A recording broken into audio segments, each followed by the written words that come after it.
নমস্কার বন্ধুরা, আমার চ্যানেল লাইফ উইথ দীপিকাতে সবাইকে স্বাগত। আজ আমি তোমাদের সঙ্গে চিলি বেবিকর্ন রেসিপি শেয়ার করব। দেখো, প্রথমে বেবিকর্নগুলিকে পিস পিস করে কেটে নিচ্ছি। ছোট ছোট করে কাটবে আর এরকম একটু বেঁকে বেঁকে কাটবে, তাহলে দেখতে ভালো লাগবে এবং খেতেও ভালো লাগবে। দেখো, এইভাবে আমি সব বেবিকর্নগুলিকে কেটে নিয়েছি। এরপর আমি জলের মধ্যে সিদ্ধ করে নেব। তার জন্য কড়াইয়ের মধ্যে জল দিয়ে দিয়েছি, তারপর বেবিকর্নগুলি দিয়ে নুন দিয়ে দিয়েছি, তারপর 5 মিনিটের মতো সিদ্ধ করে নিয়েছি। তোমরা অবশ্যই কিন্তু সিদ্ধ করে নিও। তারপর জল ঝরিয়ে নিয়েছি। এরপর আমি পরিমাণ মতো নুন দিয়ে দিচ্ছি আর দিয়ে দিয়েছি রসুন বাটা। 1 চামচের মতো রসুন বাটা দিয়ে দিয়েছি আর দিচ্ছি আদা লঙ্কা বাটা। এরপর 1 বাটি মতো কর্নফ্লাওয়ার দিয়ে দিচ্ছি আর দিয়ে দিয়েছি লঙ্কা গুঁড়ো আর হলুদ গুঁড়ো। এরপর হাতের সাহায্যে ভালো মতো করে মাখিয়ে নিচ্ছি। একটু কর্নফ্লাওয়ারটা বেশি দেবে, যাতে বেবিকর্নগুলি ভালো করে মাখানো যায়। আমার আর একটু কর্নফ্লাওয়ার দরকার ছিল, তাই আর একটু দিয়ে দিয়েছি। তারপর ভালো মতো করে হাতের সাহায্যে মাখিয়ে নিচ্ছি। এইভাবে তোমরা ভালো মতো করে মাখিয়ে নেবে।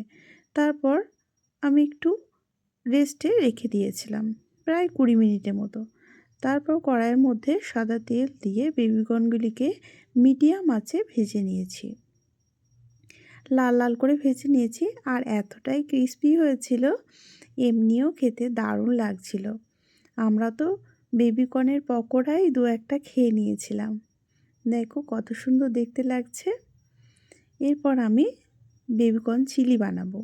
তার জন্য কড়াইয়ের মধ্যে ক্যাপসিকাম, লঙ্কা কুচি, পেঁয়াজ কুচি দিয়ে দিয়েছি।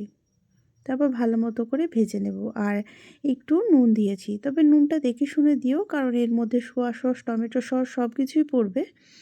আর সসের মধ্যে নুন দেওয়া থাকে। তারপর রসুন বাটা আর আদা লঙ্কা বাটা দিয়ে দিয়েছি। এরপর ভালো মতো করে ভেজে নিচ্ছি।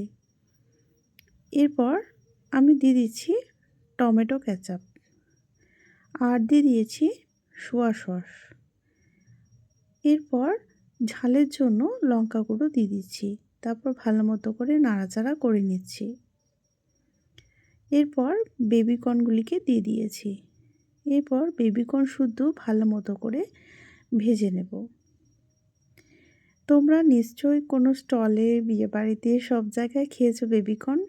পুরো স্বাদের দিক থেকে কোনো অংশে কম হবে না। এইভাবে ট্রাই করে অবশ্যই দেখো। এরপর আমি কর্নফ্লাওয়ারগুলো জল একটু দিয়ে দিয়েছি, তাহলে বেশ মাখো মাখো ভাবটা আসবে। আর ওপর থেকে গোলমরিচ গুঁড়ো ছড়িয়ে দিয়েছি। কেমন লাগলো অবশ্যই জানিও কিন্তু।